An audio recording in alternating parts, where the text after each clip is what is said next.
নমস্কাৰ। এটি সৰু বিষয়বস্তু মই আপোনালোকক ক'বলৈ গৈ আছোঁ। সেয়া হৈছে দৌৰা বা খোজকঢ়া।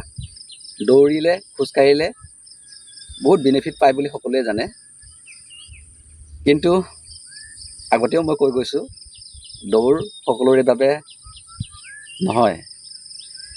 সেই গতিকে যিসকলে দৌৰিব নোৱাৰে তেখেতসকলে খোজকাঢ়ক। খোজকাঢ়িলে দৌৰিলে বহুত বেনিফিট পায়। তাৰোপৰি বিশেষকৈ মই এটা আপোনালোকক অনুৰোধ জনাওঁ, যেতিয়া আপোনালোকে দৌৰিব এনেকুৱা ঘাঁহনিত দৌৰিব, মানে গ্ৰাছ গ্ৰাউণ্ডত দৌৰক, চিনথেটিক গ্ৰাউণ্ডত দৌৰক, কিন্তু পকী ৰাস্তাত নহয়।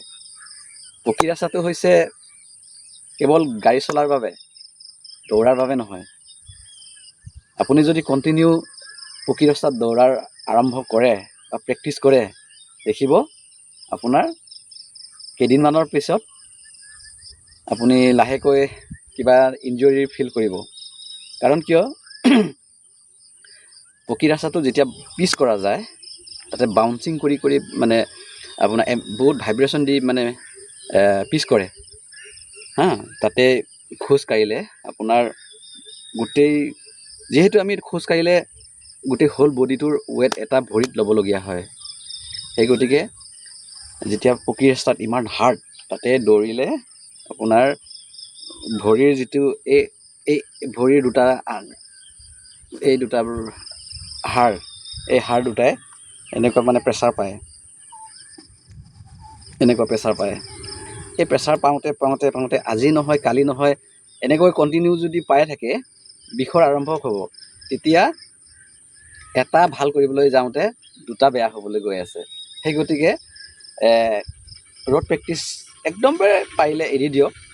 এদিন কৰক, দুদিন কৰক, কথা নাই, বা মাহত এবাৰ কৰক, কথা নাই, কিন্তু কণ্টিনিউ যদি আপুনি এইটো কৰি থাকে, তেতিয়াহ'লে আপোনাৰ ইনজুৰি হোৱাৰ সম্পূৰ্ণ এটা চান্স আছে। আৰু দৌৰাৰ বেনিফিট পাবলৈ হ'লে সদায় গ্ৰাছ গ্ৰাউণ্ডত প্ৰেক্টিছ কৰক। বিশেষকৈ মৰমৰ ভাইটি ভণ্টিসকললৈ মই অনুৰোধ জনাওঁ, যিসকলে নেকি পুলিচ, মিলিটাৰীত বা ডিফেন্সত যাব বিচাৰি আছে, তেখেতসকলক মই অনুৰোধ জনাওঁ, তোমালোকে গ্ৰাছ গ্ৰাউণ্ডত প্ৰেক্টিছ কৰা। কিয়নো গ্ৰাছ গ্ৰাউণ্ডত প্ৰেক্টিছ কৰিলে বহুত ইম্প্ৰুভমেণ্ট পায়, বেনিফিট পায়। দৌৰাৰ বহুত বেনিফিট আছে, বহুত ইম্প্ৰুভমেণ্ট হ'ব যদি গ্ৰাছ গ্ৰাউণ্ডত দৌৰে। কাৰণ কিয়, যেতিয়া ইণ্টাৰভিউ দিবলৈ যাবা, তাতে ৰাস্তাত নিদিবও পাৰে, বেছিভাগ মানে গ্ৰাউণ্ডত দিয়ে। ৰাউণ্ড কৰি দিব, তাতে নিক অফ টাইম দিব, ডিষ্টেঞ্চ হৈ দিয়া থাকিব, 1600 মিটাৰ দিব পাৰে, 5 কিলোমিটাৰ দিব পাৰে। এই নিক অফ টাইমৰ ভিতৰত যিহেতু দৌৰিব লাগে, তাতে ফুল ফ'ৰ্চত দৌৰিব লাগে। কিয়নো যদি দৌৰাটো সম্পূৰ্ণ হয় বা ছাকচেছ হয়, তেতিয়া তাৰ পৰাই মাৰ্কিং আৰম্ভ হয়। দৌৰাৰ পৰাই এটা পজিটিভ ৰিজাল্ট আহিব। যদি ৰিজাল্ট ভাল হয়, তাৰপিছত বাকীখিনিতো ক্ৰমান্বয়ে পাৰিব বুলি মই আশা কৰোঁৱেই। প্ৰথমটো চাই দৌৰাটোত ভালদৰে পাৰফৰ্মেঞ্চটো কৰক, বেনিফিট পাব। আৰু সকলোকে অনুৰোধ জনাওঁ,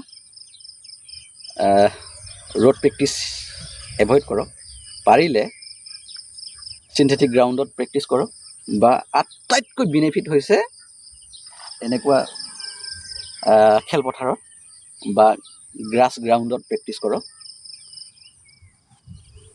ভাল ৰিজাল্ট পাব আপুনি। Thank U.